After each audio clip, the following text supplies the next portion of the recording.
Y como anunciamos a continuación, transmitimos íntegramente las palabras del primer secretario del Comité Central del Partido y presidente de la República, Miguel Díaz-Canel Bermúdez, durante la clausura de la cuarta conferencia La Nación y la Emigración.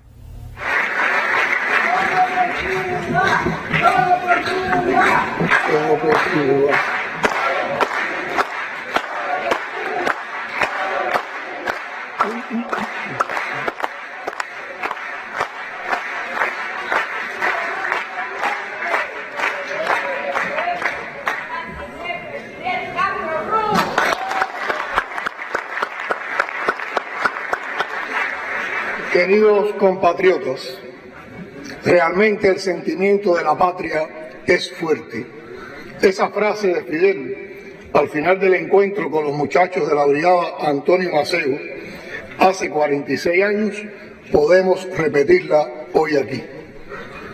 Si a quienes vivimos en ella nos revienta el pecho de orgullo cantar el himno, escuchar sus acordes en la trompeta de Alexander Abreu, o mirar las palmas desde las ventanillas de un avión al regreso de un viaje, no es difícil imaginar la emoción de quienes como ustedes sienten lo mismo viviendo lejos de Cuba. Es ese el sentimiento que ha animado todos los diálogos desde entonces hasta hoy. Es el que nos ha permitido crecer entre encuentros y desencuentros, aciertos y desaciertos, salvando siempre lo que nos une por encima de todo lo que podría separarnos.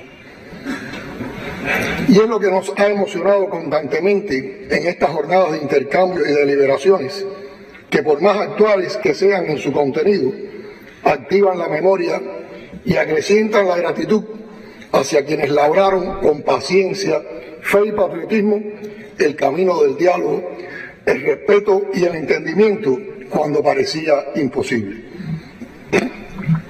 Hace poco en casa, en familia, precisamente la semana pasada, vimos otra vez el documental 55 Hermanos. 5 de aquellos muchachos están presentes hoy aquí. Las huellas del tiempo no han cambiado sus sentimientos. A ellos debemos decirle gracias por abrir el camino, por no cansarse, por hacer realidad el estribillo que cantan todos al final del documental. La patria ha crecido, dijo el comandante.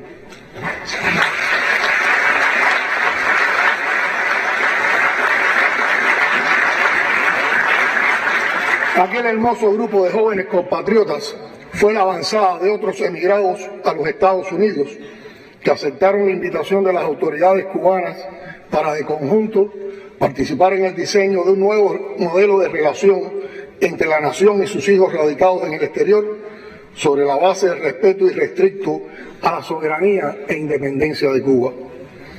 Aquellos gestos patrióticos estuvieron acompañados de muchos retos y peligros. Los asistentes se vieron obligados a desafiar las amenazas y la violencia provenientes de los opositores al diálogo, quienes contaban y cuentan con el respaldo del gobierno estadounidense, cuya política contra Cuba ha variado poco o casi nada en tantos años. Era necesario además superar dudas y prejuicios, saber diferenciar entre los intereses e inquietudes que los cubanos residentes en el país del norte tenían y la hostilidad hacia Cuba del gobierno norteamericano. Hoy estamos en un momento muy diferente. El mundo que vivimos ha cambiado. Nuestro propio país ha continuado profundizando su proceso de transformación. La presencia de cubanos residiendo fuera del país es mucho más numerosa y variada y se asienta o permanece en muy diversas latitudes. Lo reconoció el general de ejército Raúl Castro Ruz al expresar: hoy los emigrados cubanos, en su aplastante mayoría, lo son por razones económicas y casi todos preservan su amor por la familia y la patria que los vio nacer y manifiestan solidaridad hacia sus compatriotas. Pero gracias a los protagonistas de aquel primer acercamiento y los que vinieron después, los vínculos son más frecuentes, activos, abiertos, influyentes y cada vez transcurren de manera más natural. Imposible olvidar en cualquier recuento de esta larga y dramática historia a Carlos Muñiz Varela y José Eulalio Negrín Santos,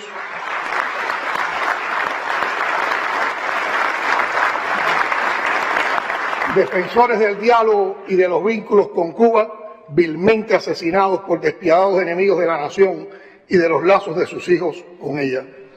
Nuestro mayor reconocimiento a sus compañeros aquí presentes que han peleado sin descanso para que se haga justicia. Cada acto de acercamiento y solidaridad con la patria será el más sentido y mejor de los homenajes a los mártires y a otros compatriotas que no están físicamente entre nosotros y que se entregaron completamente a la misión martiana de alcanzar la unidad en pos de la defensa de la patria. Los esfuerzos realizados, los riesgos asumidos y la sangre derramada son las más fértiles semillas del árbol nacional. Nada fue en vano. Durante estas jornadas, además de honrar la palabra empeñada, cuando como causa de la COVID-19 nos vimos obligados a suspender el encuentro previsto en el año 2020, estamos cumpliendo con un deber histórico: continuar el camino emprendido con la visita a Cuba de los 55 valerosos jóvenes de la Brigada Antonio Maceo en diciembre de 1977, preludio del denominado diálogo entre el gobierno de la República de Cuba y personalidades representativas de la comunidad cubana en el exterior, o diálogo del 78, y las 3 conferencias posteriores, La Nación y la Inmigración, realizadas en abril de 1994, noviembre de 1995 y mayo de 2004. En aquel memorable encuentro en 1978, promovido e impulsado por el comandante en jefe Fidel Castro Ruz, se ratificó que la revolución deseaba fortalecer los vínculos con los cubanos radicados en el exterior, para lo cual tomaba en cuenta, en primer lugar, los intereses de esa comunidad. Lo dijo claramente Fidel, y cito: de una manera o de otra, por distintas vías, habíamos llegado ya a tomar conciencia de los problemas de la comunidad cubana en el exterior, de su deseo de mantener su identidad, de su deseo de preservar sus valores morales, sus valores culturales, en fin, un esfuerzo de identidad. Como diría José Martí, al fin, ¿qué es la patria sino comunidad de intereses, unidad de tradiciones, unidad de fines, fusión dulcísima y consoladora de amores y esperanzas? Al igual que en el 78, en nombre del gobierno cubano, les reitero la voluntad de continuar desarrollando un diálogo franco y amplio sobre la base del respeto mutuo y la defensa de la patria. Hoy como ayer, con el compromiso de no cejar en la batalla por poner fin al bloqueo genocida que tanta carencia, dolor y fractura ha provocado en la familia cubana, el bloqueo impuesto contra nuestro pueblo. Como víctimas directas o indirectas de esa criminal política, todos los aquí reunidos estamos conscientes de que constituye el mayor obstáculo al fortalecimiento de las relaciones del país con la mayoría de los cubanos que residen en el exterior, toda vez que dificulta el flujo regular, ordenado y seguro de viajeros, afecta los vínculos entre los nacionales residentes en Estados Unidos y sus familiares y amigos en Cuba, coarta derechos de nuestros connacionales en el exterior y afecta en primer lugar a sus familiares. No voy a extenderme poniendo datos que más que cifras son heridas abiertas en el cuerpo de la nación y en el centro de su alma, que es la familia cubana. Detrás de cada acción de bloqueo, amenaza, intimidación, detrás de cada uno de los 15 millones de dólares diarios de afectación que se cuantificaron en los primeros 14 meses de una administración como la de Biden, detrás del número enorme pero inerte, hay niñas y niños, jóvenes, ancianas, madres, abuelos. Hay un país castigado por la osadía de ser libre, independiente y soberano a 90 millas de un imperio. Pero ese país rebelde e imperfecto no solo cuantifica y denuncia el crimen. Cuba resiste y crea. Ni 6 décadas de bloqueo que apuestan al agotamiento humano, ni más de 200 medidas de brutal demolición de los pocos avances anteriores han podido con la resistencia creativa de este pueblo del que nacimos ustedes y nosotros. Mezcla formidable de etnias, culturas, espiritualidad, que solo podrá ser vencida por sí misma el día que perdamos los sueños de un mundo mejor posible. Esa resistencia creativa es la que explica el exitoso enfrentamiento cubano a la pandemia cuando más apretó el bloqueo y Estados Unidos obstaculizó incluso la adquisición de oxígeno medicinal. Es la idea y la consagración de la que brotaron 5 candidatos vacunales, de ellos 3 vacunas probadas con eficiencia y efectividad, y ventiladores pulmonares criollos que por sus prestaciones compiten con los mejores del mundo. Un programa de gestión de gobierno basado en ciencia e innovación traduce las ideas en realizaciones y obras que nos enorgullecen sin que por ello renunciemos a la autocrítica y la conciencia de todo lo que nos falta para saltar los muros del bloqueo. Nuestra mayor fuerza está en el talento, el esfuerzo y la invencible creatividad del cubano y en la obra de 6 décadas de la revolución. En esa obra incluimos, por supuesto, la solidaridad que damos y recibimos desde todos los rincones del planeta, de todas las personas de buena voluntad que nos acompañan en la pelea contra el bloqueo y para satisfacción y alegría, en primerísimo lugar, de las cubanas y cubanos que tienen a la patria geográficamente lejos, pero sentimentalmente en el centro de sus corazones. Siéntanse entonces reconocidos en esta victoria cotidiana sobre quienes nos adversan, que llamamos la resistencia creativa. Compatriotas, a pesar de la política agresiva del gobierno estadounidense, del recrudecimiento del bloqueo, de la persecución financiera, de la calumniosa, falsa e inaceptable calificación de Cuba como Estado patrocinador del terrorismo y de campañas mediáticas plagadas de mentira y manipulación que buscan desacreditar y socavar todos los esfuerzos del gobierno por superar el cerco económico, desde la hostigada Cuba se han promovido y aplicado numerosas medidas durante los últimos 45 años y han sido significativos los avances en materia de fortalecimiento y diversificación de los vínculos con las cubanas y cubanos residentes en el exterior. Nuestro canciller recordaba palabras del comandante en jefe Fidel Castro y del general de ejército Raúl Castro, líderes históricos de la revolución, que sus continuadores defendemos con respeto y admiración por su obra en favor de las normalizaciones de la relación de la nación con sus emigrados, por encima de coyunturas políticas promovidas por quienes insisten en derrotar a la revolución por todos los medios posibles.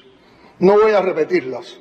Los cambios más trascendentes en esa política empezaron hace 45 años con aquellos diálogos históricos, se fortalecieron en la última década con importantes decisiones para favorecer la institucionalidad y los derechos de la ciudadanía cubana. Un proceso al que tenemos el deber de dar continuidad y además lo hacemos. Eso ocurre mientras las administraciones estadounidenses refuerzan las medidas coercitivas y amenazan con nuevos castigos a las familias cubanas. Ya no solo obstaculizan visados y accesos regulares a un país donde vive la mayor parte de la inmigración cubana. Un congresista anticubano muy influyente en la política de ese país está exigiendo que pierdan su estatus de refugiados aquellos que regresan a Cuba de vacaciones.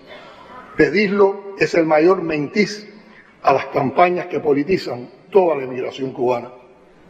Los creadores y sostenedores de la guerra económica contra Cuba tratan de quebrar nuestro vínculo natural y creciente con los emigrados con campañas de descrédito y difamación generosamente financiadas con el dinero de sus contribuyentes. A pesar de la continua alimentación del odio en la actualidad, existen 138 asociaciones de cubanos en 57 países. Incluso en lugares donde no están creadas formalmente estas organizaciones, son muchos los que participan en tareas de apoyo y en actividades que organizan de conjunto con los movimientos de solidaridad y con nuestras representaciones diplomáticas y consulares. Quiero decirles que nos enorgullecen y reconfortan mucho los disímiles mensajes de condolencia, ofrecimientos de ayuda y donaciones enviadas por ustedes durante la pandemia de la COVID-19, cuando sufrimos los lamentables accidentes en el Hotel Saratoga, en la base de supertanqueros de Matanza y ante los daños provocados por el azote del huracán Ian en el occidente del país, por solo mencionar los casos más recientes. A la patria se le puede dejar siempre, pero nunca cuando se haya en tránsitos difíciles, dejó dicho Martí, y ustedes honran ese principio. Ustedes están al lado de la patria cuando los necesita. Cuba reconoce, valora y cuenta con su ayuda. La mayor parte de los connacionales mantienen un vínculo estable y fluido con la patria, comparten sus éxitos, se solidarizan con nuestras causas, se muestran interesados en la situación del país y en aportar y contribuir a su desarrollo socioeconómico. Más aún, al hacerlo aflora y contagia ese sentimiento misteriosamente profundo que provoca esa que también Martí calificó de dulcísima palabra, cubano. Esa cubanía, que no depende de caracterizaciones etnográficas, la definió como nadie el sabio don Fernando Ortiz, y cito: no basta para la cubanidad tener en Cuba la cuna, la nación y la vida. Aún falta tener la conciencia. Pienso que para nosotros los cubanos nos habría de convenir la distinción de la cubanidad, condición genérica de ser cubano, y la de cubanía. Cubanía plena, sentida, consciente y deseada. Cubanía responsable. Cubanidad con las tres virtudes de fe, esperanza y amor. Insistimos en la fórmula martiana de una Cuba con todos y para el bien de todos, dejando claro que en ese todo no caben los que conspiran contra la nación para agredirla y ofenderla, los que piden invasión y licencia para matar a su propio pueblo, ni aquellos que manchan la bandera de la estrella solitaria con la vocación anexionista de convertirnos en el Estado 51 de la Unión Americana y acosan y agreden a los artistas y deportistas que nos representan en escenarios y eventos internacionales. No nos negaremos jamás a crecer en derechos para todos, salvo para aquellos que viven y trabajan a sueldo de otro gobierno, con el fin declarado de destruir nuestro proyecto y su obra, siempre inconclusa, de batalla por el mayor grado de justicia social posible. Nuestros brazos estarán abiertos con el reconocimiento agradecido para recibir y abrazar a quienes arriesgan su integridad personal y hasta la vida por defender y apoyar a la patria en la hora difícil, como la legendaria Alianza Martiana, los Puentes de Amor, los grupos solidarios que cada mes bajo el frío, la lluvia y el ataque de los odiadores salen a las calles de cientos de ciudades del mundo a pedir el fin del bloqueo a Cuba.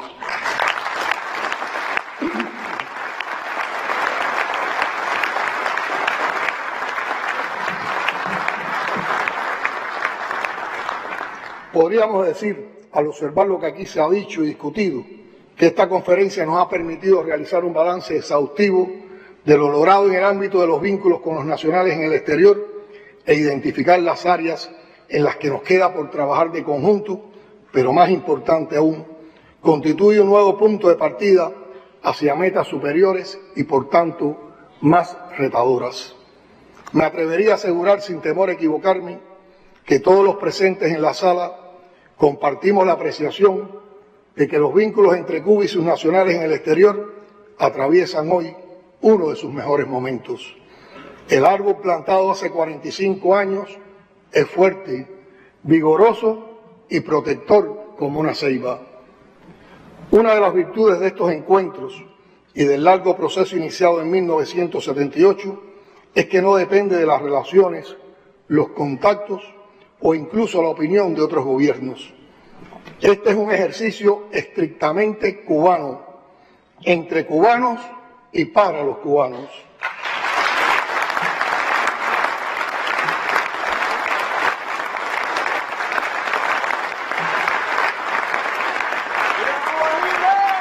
Viva. Que sea precisamente la independencia y la soberanía de la nación la prioridad compartida, ha hecho posible que se avance de manera resuelta e irreversible hacia objetivos comunes sin que las diferencias políticas, ideológicas o de otra índole puedan impedirlo. En casi todos ustedes impresiona el modo en que se acercan a la patria con una actitud de respeto y comprensión hacia las realidades del país y los legítimos derechos de quienes viven, trabajan, se sacrifican y luchan en él, lo que también contribuye al fortalecimiento de nuestras relaciones.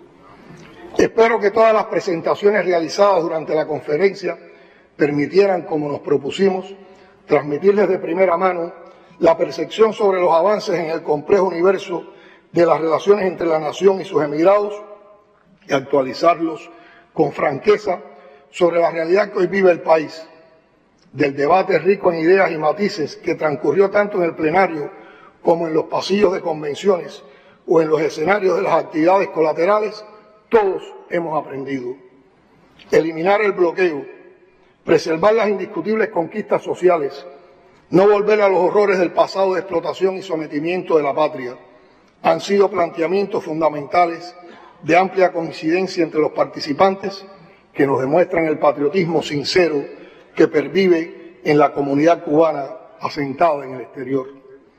También lo es la defensa irrenunciable al derecho a la autodeterminación y a la prerrogativa de dirimir, resolver y superar nuestros propios problemas sin injerencia extranjera y sin la permanente coerción del gobierno estadounidense. Es un derecho que tiene o debería tener toda nación y que los cubanos atesoramos como una justa conquista a la que no vamos a renunciar. Los intercambios sostenidos durante las últimas 48 horas nos han permitido esbozar el camino a seguir en función de incrementar la participación de los cubanos residentes en el exterior, en el desarrollo socioeconómico de Cuba y en procesos de carácter eminentemente político, como lo fueron las consultas populares sobre la nueva Constitución y el nuevo Código de las Familias, en busca de proseguir el proceso transformador y consolidar el socialismo autóctono y centrado en alcanzar la mayor justicia social para todos. Hemos tenido la oportunidad de intercambiar ampliamente sobre las oportunidades que representan el desarrollo de las tecnologías y la informática en función de proyectar una imagen viva de Cuba, con luces y sombras, pero siempre orgullosos de nuestra historia, de la capacidad de resistencia y del legado de justicia social alcanzado en esta tierra.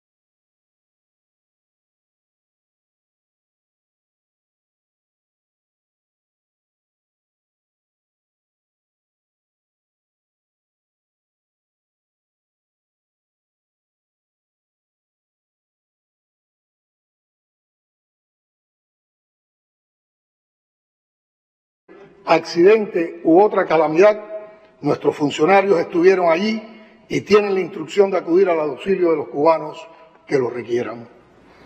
En estos momentos se comete contra el pueblo palestino un genocidio de proporciones dantescas. Como lo hemos dicho en reiteradas ocasiones, Cuba continuará apoyando la justa causa de los palestinos y exigimos un cese al fuego inmediato.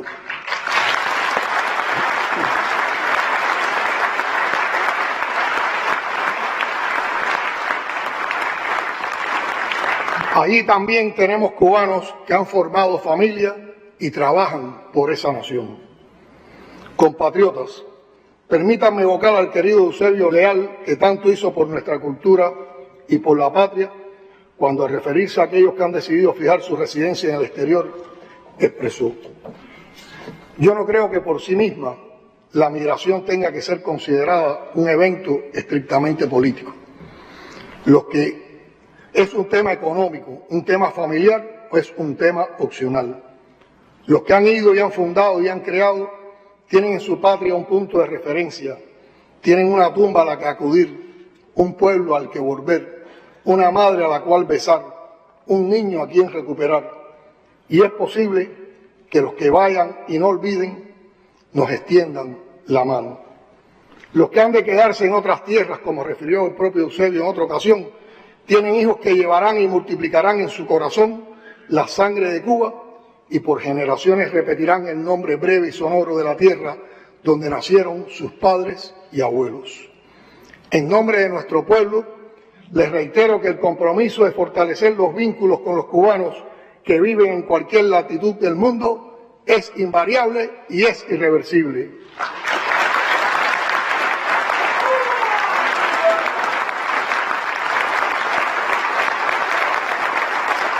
Los invitamos a sumarse con energía renovada a esta nueva etapa en defensa de Cuba. Todos los que quieran construir y aportar esta obra colectiva, que es la Revolución Cubana, siempre serán bienvenidos. La patria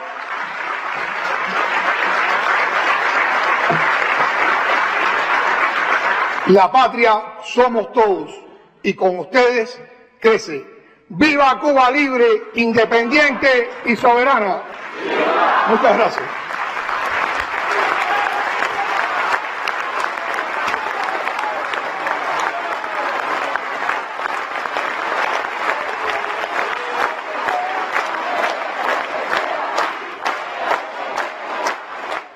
Sepa que en este momento los delegados a la Cuarta Conferencia de la Nación y la Emigración participan en una gala en el capitalino Teatro Martí. Y a esta cita cultural asiste el primer secretario del partido y presidente cubano